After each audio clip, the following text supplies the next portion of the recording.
Hello everyone, it's Meg, and today I'm going to be doing the "If you like this book, you might like this book" video. I have seen this video done so many times on BookTube, and I really enjoy it because it's a new way to discover new books, or if you have read one book and somebody else recommends another book that you might enjoy. I just feel like it's really interesting, and I did actually film this video a while ago, but I have a feeling the lighting is desperately awful. So we're doing it again, and I have some wonderful books to share with you guys, and I hope that you might find a book that you will pick up and really enjoy. So without further ado, let's get into the video. I feel like with a lot of the recommendations I'm going to give you guys, one of the books is going to be a YA book, generally a very well known one. The other one in comparison is going to be an adult. So this might be a good video as well if you're looking to get into more adult, but these are my recommendations. So the first one that I have is, if you liked The Astonishing Colour of After by Emily X.R. Pan, you might like Where the Light Gets In by Lucy Dillon. The Astonishing Colour of After is a very well known and very well loved book here on BookTube, and I haven't heard anybody talk about Where the Light Gets In by Lucy Dillon, but basically you guys should know Astonishing Colour of After is a YA magical realism about a girl named Lee whose mother has committed suicide, so she travels to Taiwan to meet her maternal grandparents as she believes her mother has turned into a bird. And the reason why I recommend this book because you have read this, or vice versa, is for the fact that even though this book is an adult contemporary novel and it is about a main character named Lorna who moves back to her hometown, and she opens up a small art gallery, and the reason why, even though they are very different and very different age ranges, is the fact that they both deal with similar topics. So the main topic that both of these books discusses is grief. Obviously Lee has just lost her mother, and in this book Lorna has lost both of her parents, and there is still a lot hanging over from her, even though it has happened a couple of years ago. Obviously it's a bit more recent for Lee, but I feel like that topic of grief is a very main part in both of these novels, and you kind of see the main characters go through the grief and trying to understand it, and I really like how it is handled in both of the books. And another thing that is also in common with both of these books is art, as Lee wants to go to college and study art, and obviously Lorna has opened her own art gallery, and her mother used to be an artist.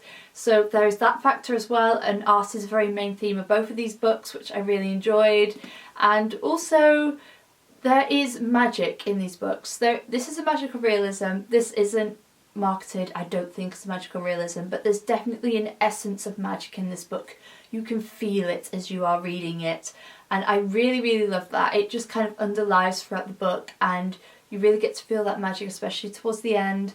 And they are both incredibly heartbreaking but wonderful reads, and I really enjoy both of them. So if you liked either of these books, maybe pick the other one up and see what you think, because like I said, they do cover with very similar topics, even though they obviously deal with two very different people in two very different stages of their life. Next up, if you liked The Strange and Beautiful Sorrows of Ava Lavender by Leslie Walton, you might like When God Was a Rabbit by Sarah Winman. Again, this is another young adult to adult recommendation. So again, Ava Lavender is a very well loved book here on BookTube. Personally, I'm not a massive fan. I did not love it as much as everybody else, but I did really enjoy When God Was a Rabbit, and obviously Sarah is one of my favourite authors, in case you didn't know when you are new on this channel. And I really recommend these because they both, number one, they both have really lovely writing. I feel like I prefer Sarah's writing slightly more than Leslie's writing. Just a personal opinion. I find Sarah's a lot more beautiful and poetic, even though this is very known for that, but personally I don't get that in this book. But they both deal with family and love, and Ava Lavender is a generational story following 3 different generations of the same family, and this isn't generational. It follows our main character called Ellie, I believe she is called. It's been a while since I've read this book, so I can't remember. I think our main character is called Ellie, and the first half of the book follows her as a child, and the second half follows when she is in her late 20s, I believe.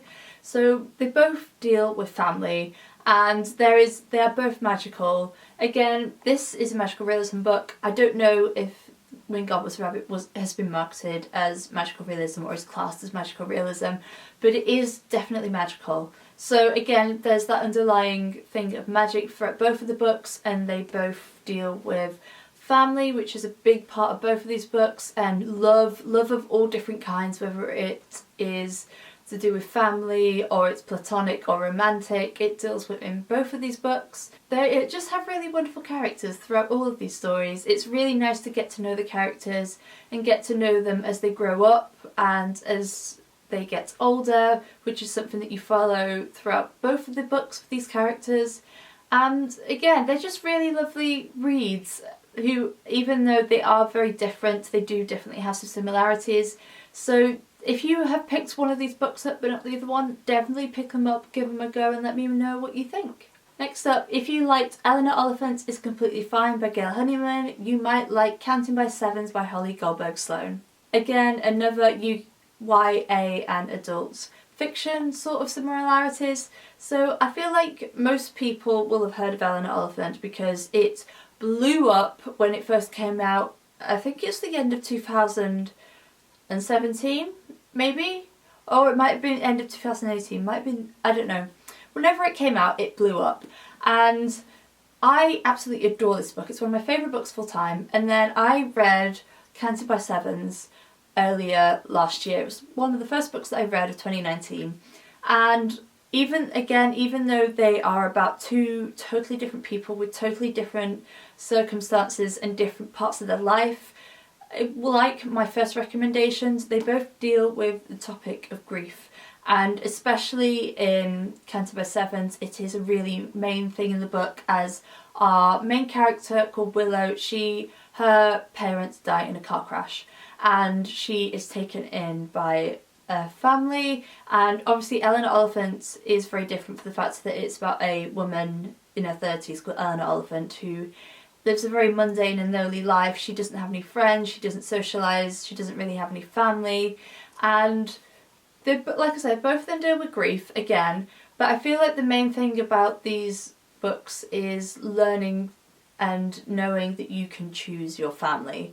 As obviously Eleanor doesn't really have any family, and she doesn't really have any friends at the start of this book, and obviously Willow has just lost her parents and she doesn't really have any family left either. So it is them kind of learning to cope with grief in very different ways, and also learning to find their own family and choose their own family and build relationships that are very family-like, because obviously family isn't always blood, it's about who you choose and who loves and supports you. So again, even though the circumstances on these books are very different, like I said, they have very similar underlying themes, and Counted by Sevens especially has beautiful writing. I really, really enjoy the writing in this, and I love Eleanor Oliphant in this as well. The writing is really lovely, not in a beautiful way, but just it's very gripping and very engaging, and I just think these are both so wonderful reads. So I hope you guys maybe pick one of these up and see what you think. Next up, if you liked Eliza and the Monsters by Francesca Zappia, you might like Radio Silence by Alice Oseman. Eliza and the Monsters is one of my favourite books of all time, and I read Radio Silence last year and I really, really enjoyed it. And these are both YA novels, which is slightly different to all the other books that I've been recommending you guys. But obviously Eliza and the Monsters is about a 18-year-old girl named Eliza who is the creator of a very famous webcomic, but she is anonymous and nobody knows who she is. But even though she is very popular on the internet, she is very much a loner at school, she doesn't have any friends.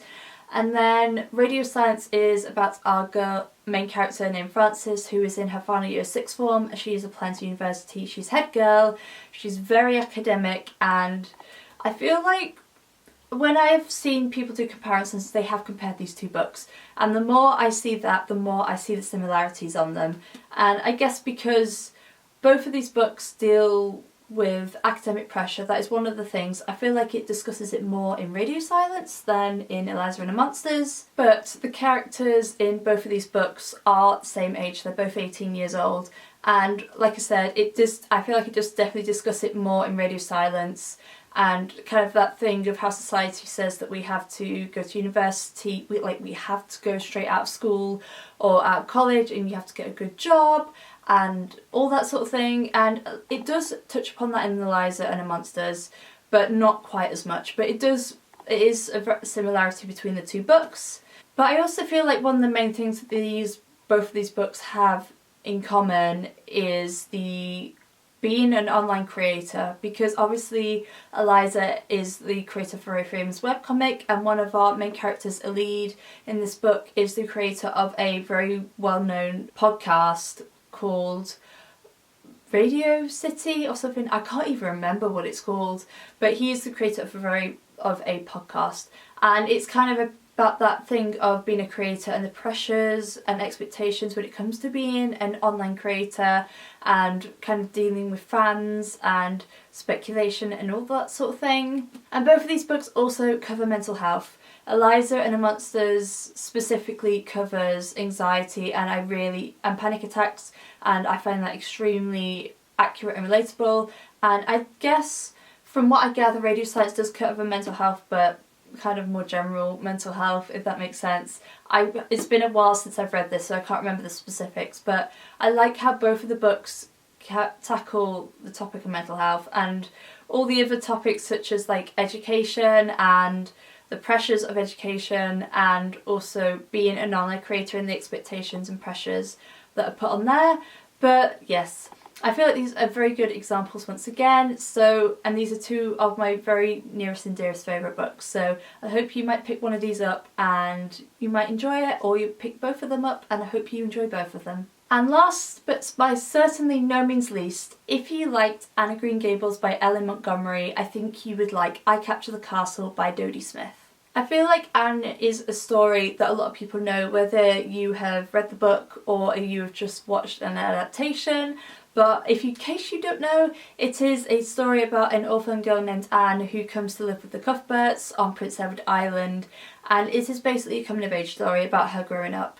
And Anne is such a wonderful character, and I feel like these are similar because I Capture the Castle is about a girl named Cassandra who lives in a crumbling castle with her father, who is a writer and hasn't written a novel in 12 years, and her older sister who just wants out of this crumbling castle, out of poverty, and her very kind of spiritual, airy-fairy stepmother. And I feel like the similarities in these books, if Anne and Cassandra met in real life, I feel like they would be best friends.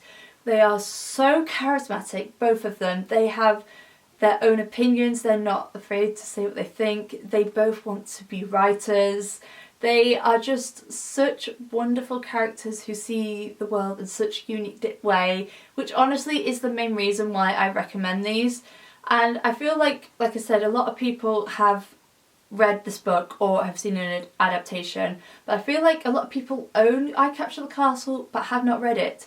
So I feel like this is a perfect opportunity, if you have read this book, or even if you haven't, to finally pick up Capture the Castle, because it is such a wonderful book and they are very gentle stories, both of them.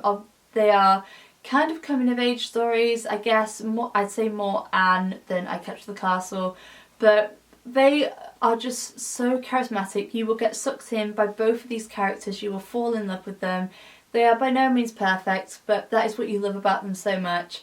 And just, like I said, the way that they see the world. So, yes, if you have this book on your shelf and you have not picked it up yet, now is the perfect time if you have read this. Or please pick up both of these books because they are wonderful, and I feel like you would absolutely fall in love with the stories, because these are definitely books that you will return to throughout your lifetime. They definitely will be for me.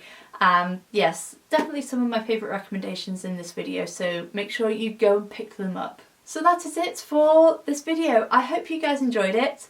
I am really glad that I'm hopefully going to be finally posting this video, since I didn't end up posting or even editing the last time I did it, but we're doing a fresh start and I feel like there's some really good comparisons there. So if you guys have read some of the books here but haven't read the other one, definitely pick them up and tell me what you think. Or if you haven't read any of these books, then pick them up and just tell me what you think in general, because quite a lot of the books in here are some of my favourite books. So definitely pick some of these books up if you haven't already, and make sure you let me know what you think. If you like this video, then please make sure to give it a thumbs up. And if you'd like to see more bookish videos from me, then make sure you hit that subscribe button and little bell icon so you'll be noted every time I post a new video. As always, I will leave the links to my social media along with links to my Goodreads in the description down below for you guys. But thank you guys so much for watching, and I will see you again very soon. Bye!